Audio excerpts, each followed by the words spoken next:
camera, and you can see I've got my great little hat here. You guys can kind of see that, which is kind of pretty cool, right? So it is believemeachieve.com if you guys didn't catch that. You can also go to the QR code. By the way, welcome if you're new here. We started with a brand new master topic and we roll all the way through the week. Yes, all the way through the week. Trying to fix my hat there, it was a little crooked. We roll all the way through the week and finish up on a Friday. Yes. So we got a great topic for you guys tonight. I do want to thank you, whether you're here at 6 p.m. at night, whether you're here at 6 a.m. in the morning, 12 noon, 12 midnight, 3 a.m., 3 p.m. Makes no difference what time you're here. I'm just so grateful that you are here with me. All right, guys, let's start off with our master topic. Our master topic for the week is what is karma? We're on series 3, which means we're in the third year series, and we're on show number 8. And our granular topic for tonight is Decoding Karma, Exploring the Laws of Responsibility and Connection. Series 3, Show 8, Episode number 4, everyone. So welcome. All right, so we're talking about karma, the stuff that a lot of people think that doesn't exist, but really does exist. Welcome, welcome, welcome. If you're just joining us, again, this is What is Karma? And again, our master topic, Decoding Karma, Exploring the Laws of Responsibility and Connection. Series 3, Show 8, Episode number 4. Our first law we're going to talk about is the law of responsibility. All right, the law of responsibility, the power of owning our actions and their sequences, and taking the accountability for what they actually do. So when we talk about the law of responsibility, if something goes wrong, which can happen sometimes, then we have to take ownership for that. If we're with a client and something goes wrong, we have to take ownership and not pass the buck. So we mirror what's around us, right? And what surrounds us mirrors us. This is a universal truth, and one must take responsibility and not pass the buck. But so many people pass the buck in our life. So why do people pass the buck instead of taking responsibility? Why is that? Well, the motivation for passing the buck is sometimes complicated. We delegate decisions because we don't want to blame for making a bad choice, but we also do it because we might recognize our own shortcomings. And so people pass the buck for lots of different reasons. Fear of facing negative repercussions, taking responsibility for a problem may expose us to blame or punishment, or even more serious consequences such as being fired from our job, or maybe even ending a relationship. So when we pass the buck in psychology, it's very bad. It means that one relies on the service of a successor. The decision is influenced by social preferences and by strategic considerations. Now, when we think about passing the buck, it happens sometimes because it's handed off, like in customer service. If you're doing something and then that's passed off to someone, it doesn't really mean something wrong. But a lot of times I'll say to somebody, hey, look, I'm going to take ownership of this and I'm going to make sure your problem is handled. And even if I pass you on to someone, I'm still going to take accountability and I'm going to follow up to make sure that this is still resolved with you. That's important. Responsibility of passing the buck is something you can do. And if you pass the buck, you refuse to accept responsibility for something. Now, it's okay to delegate a responsibility to someone else. That's fine. But don't pass the buck and say, okay, now it's Mike's problem, it's Joe's problem, it's Cynthia's problem. No, it's still your issue. Okay?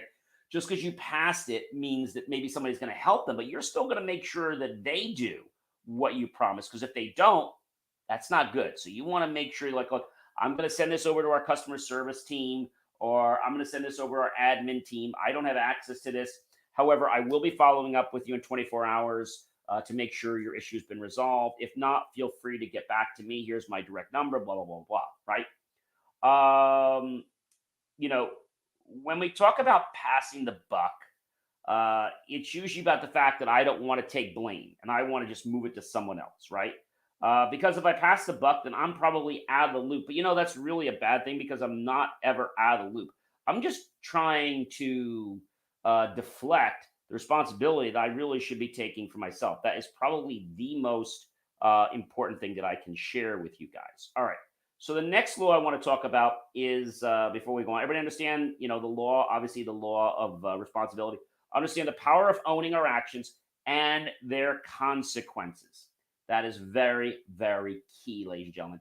Too many people think that they don't need to own their consequences from their actions, and you absolutely do.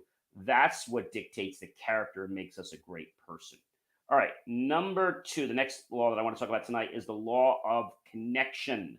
The law of connection explores the interconnectedness of all beings and the ripple effect of our deeds. Okay, so when we talk about the law of connection, the smallest, minute detail that may not seem related to anything is connected to everything in the universe.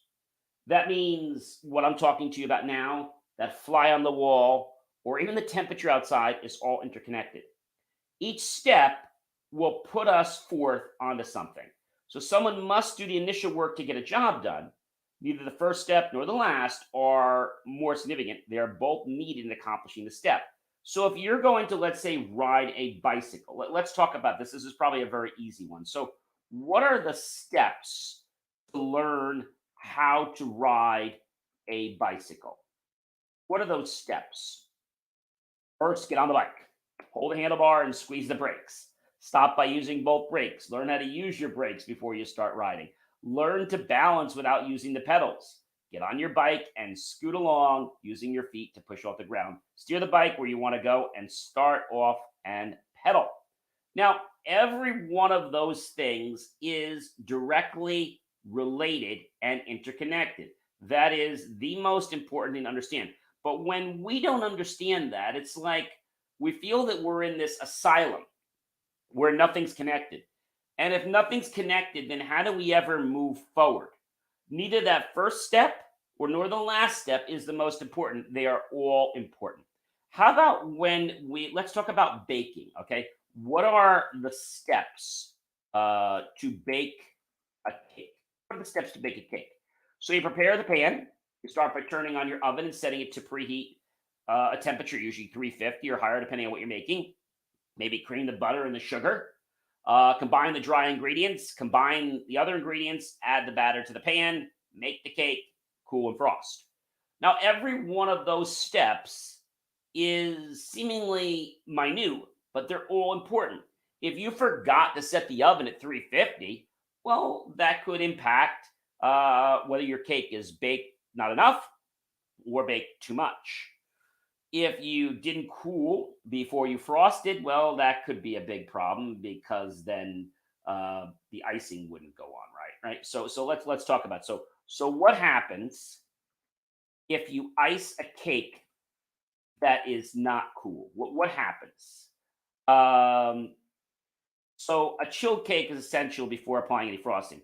It's most important. Not chilling a cake will result in what they call a non-straight cake, and it can be lopsided or even fall. And this can be a big, big problem. So you have to understand this step. So the main reason for waiting for your cake to cool is that the cakes are still very fragile when hot. And so spreading icing is likely to create breakage and a lot of crumbs, spoiling your smooth masterpiece, right? So understanding that everything in our world is connected, it is interconnected. That's right. So if you're still saying to me, hey, John, you're still thinking that things are not connected, well, they are. They are connected. So all the steps are needed to accomplish the task at hand. Past, present, and future are all connected, right? And so if we understand the law of connection, that means that what I do for someone today, even though may not seem significant, will have impacts to tomorrow. Well, John, how? Because maybe it'll get around the fact that I'm a nice person or that I was nasty. And they're like, oh, I don't want to work with that person. I don't even want to talk to that person, right? That'll get around. And so that could either hurt me or help me.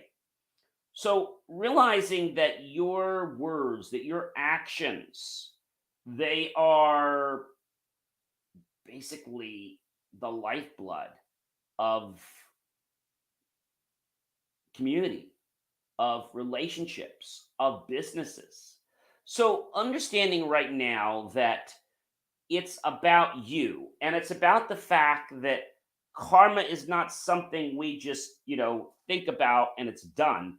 We think about karma because karma is something that we can't like touch.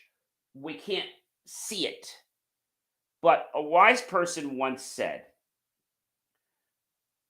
the things that we see with our eyes, the things that we hear with our ears, and the things that we can smell with our nose and even taste with our tongue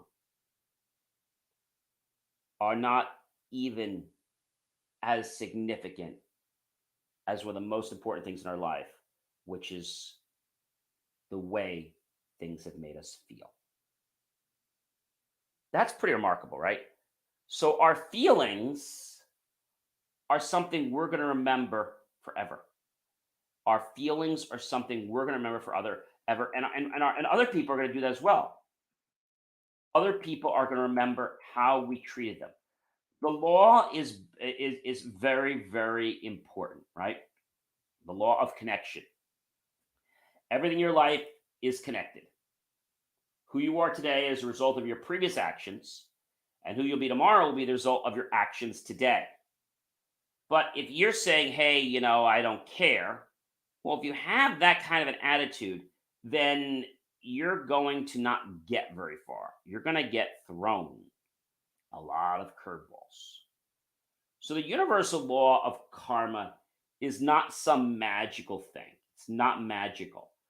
It is the way of our world, right? Karma, as we said, is that stuff, right? The energy we put out, the thoughts we put into this world. Um, it's a universal law, very similar to the law of gravity or the law of nature. If you jump off, let's say, maybe a building, second or third floor, that can be challenging. But if you jump off a skyscraper, well, that could impact or possibly kill you. And if you harm someone, you'll be hurt at some point in your life. See, science has discovered that everything in nature obeys laws, and these natural laws are impartial and indiscriminate. Laws of karma state that as you sow, shall you reap. But 100 times over, the tennis ball hitting the wall has to rebound. Every single action we take is like a seed we plant. The seed will eventually grow, and just as in nature, some seeds flourish more quickly than others. Some seeds will ripen fast, and others could take decades or lifetimes. But one thing is certain, the seed will ripen, and we will have to face the result of our actions. Your world is 100% the results of your previous actions, words, and thoughts. They might say, John, things aren't going the way I want. I get it. Keep showing up. Keep being you. Keep acting with integrity and passion and commitment.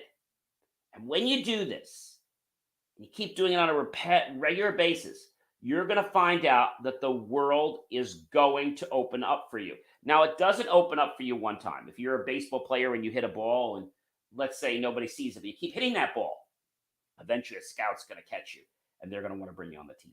Ladies and gentlemen, I am John C. Morley, serial entrepreneur. It's been a privilege, been a pleasure, been an honor to be with you this fantastic evening. And we're continuing to evolve through the laws of karma, understanding what they are. They're not just something that's up in the sky. It's the truth of our reality. Whether we believe it or not, karma is still going to play out, whether good or bad. So why not make our world a great world and be nice to others and do great things? Because when you do, those things will come back to us just like a boomerang. Have yourself an amazing evening, everyone. Please do go to thebelievemeachieve.com, which you can see on my hat. You can also see on the QR code. And go ahead and like all my stuff. Be sure to like and follow me on TikTok so we can get over 1,000 followers. Really would appreciate that. And have yourself an amazing evening, everyone. Take care.